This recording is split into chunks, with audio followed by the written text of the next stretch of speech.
About 45 minutes to an hour. Get it done. Okay. Let's talk about radiologic exposure. Okay. Treatment management. Okay. These incidents also happen. Okay. Here in the U.S., over the 50-year period, 40 to 99. Okay. Over 240 incidents with 1,300 people involved. 30 people died from radiologic exposure. Okay. Where did a lot of these happen? Medical and diagnostic facilities. Depressing commentary on my colleagues. Okay. And then obviously industrial sites, etc. Most common location, fingers and hands. Okay.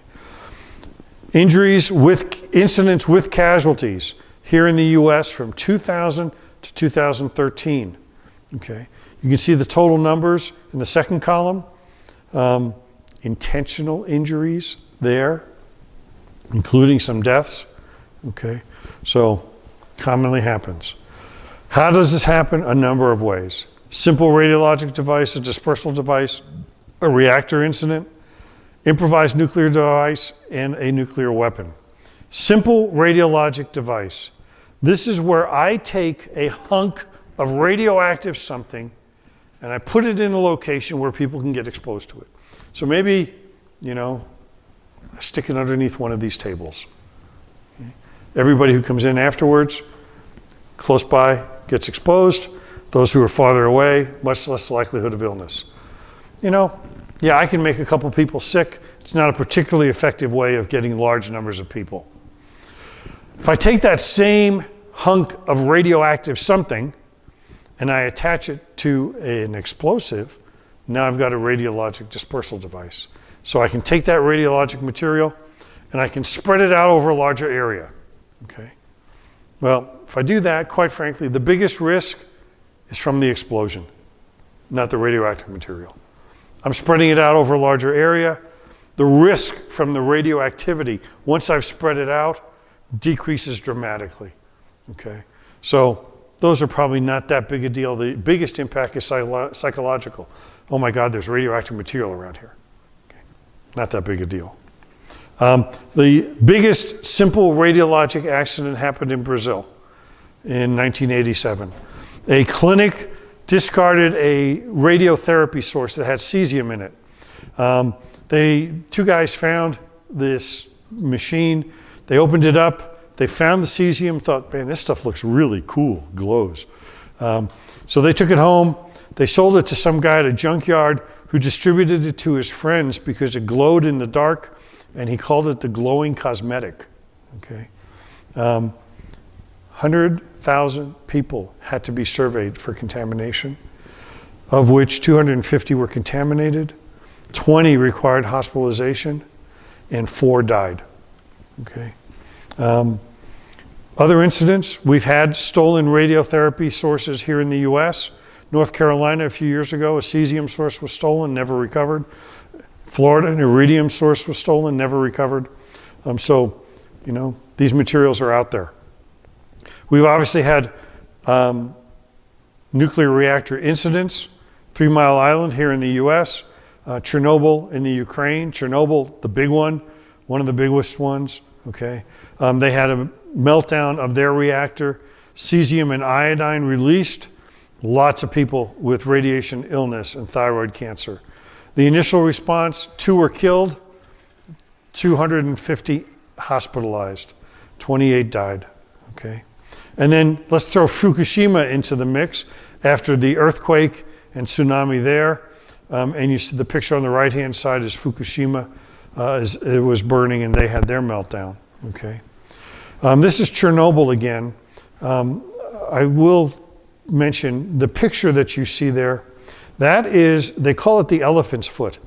It is the glowing, melted, radioactive stuff that got left after the meltdown. This stuff was so radioactive that in the early days of this, an exposure to this of like 15 seconds was enough to kill you. That's how radioactively hot this thing was. They have since encased it in concrete, but it's estimated it's going to be thousands of years before this thing is actually safe to approach. There's the same numbers I mentioned already. Improvised nuclear device, it's possible. It's not the easiest thing to do. You might get a partial yield. It won't be like a real nuke. If we had a real nuke, in addition to the radiation, perhaps the biggest problem is going to be the blast wave, the trauma that it'll cause, and the burns that it'll cause. We would see huge numbers initially of trauma and burn patients with the radiation coming later on in the event. Radiation, if you remember from good old high school physics, okay, these are energized particles, okay, or energy. When it hits our cells, it damages DNA. Okay. That damaged DNA, damaged protein, leads to things like cancer later on. Okay. Here's what it looks like. Chemical damage happens. Once again, free radicals, we mentioned that before. Okay.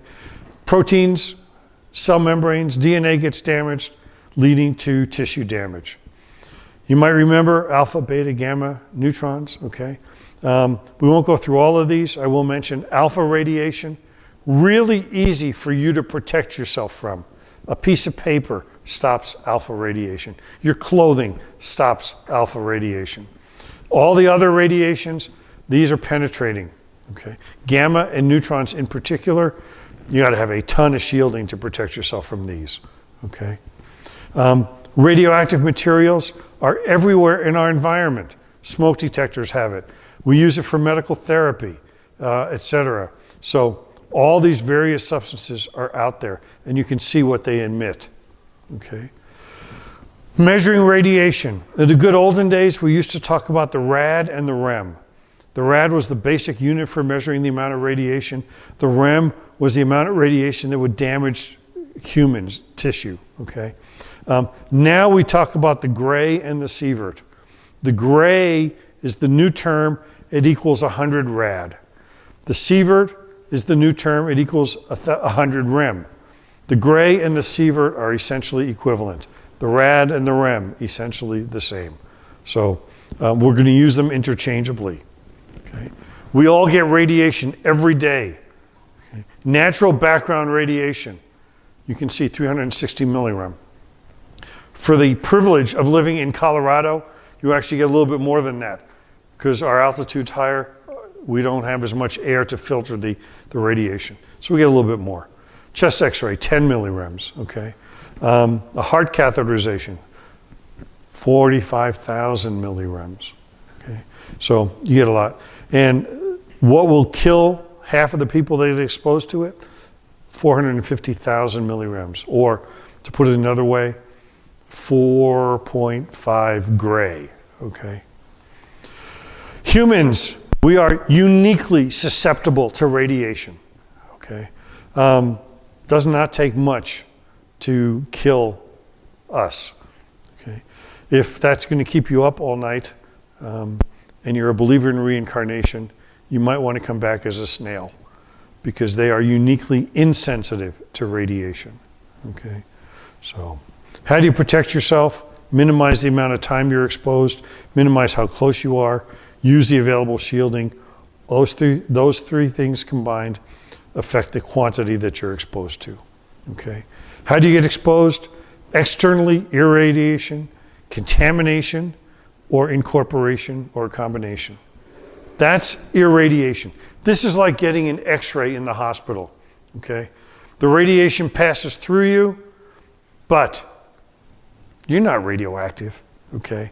You're safe. There's no residual radiation. It can be total body irradiation. It can be part of your body that gets irradiated. Contamination can be superficial on the skin, external, or internal. Internal contamination means you inhaled the radiation, you swallowed it, you got it in open skin, in a wound, etc. Okay? And if you do get it in you, then it can become incorporated into various organs. The 4 organs that are prime targets for radiation are the thyroid, the lungs, the liver, and the bone. Thyroid being high risk, okay? We know that if you get exposed to radiation, we can predict how much radiation you got based on the signs and symptoms you present with. And we know whether or not you're likely to survive based on those signs or symptoms. Okay? If you got less than 100 rads or 1 gray, you're probably going to survive. If you got more than 800, you're probably going to die. Okay? And somewhere in between, you could go either way. How do we know how much you got? Based on the symptoms and how fast they develop. Okay? Those symptoms that develop within minutes after your exposure, we know you got a high dose. You're in deep trouble. If it takes hours for your symptoms to develop, we know you got a lower dose. Okay? 6 hours or more for symptoms to develop, low dose, 50 rads or less. Okay? 30 minutes or less, massive dose. You're not going to survive this. Okay? And then, obviously, dosing in between. Okay? How do you present? What symptoms do you have? 4 phases. A prodrome, a latent phase, overt illness, and then you either die or you don't. Okay? If you got that massive dose of exposure, forget the prodrome and the latent phase. You go straight to the illness phase. Prodrome. Okay? Total dose of radiation, onset of time of symptoms. Starts with fever, nausea, vomiting, loss of appetite. If you develop these symptoms within 30 minutes, you got a massive dose. If you develop these symptoms 6 hours or more, you got a survivable dose. Okay? This prodrome lasts on average 2 to 4 days. Then you get better.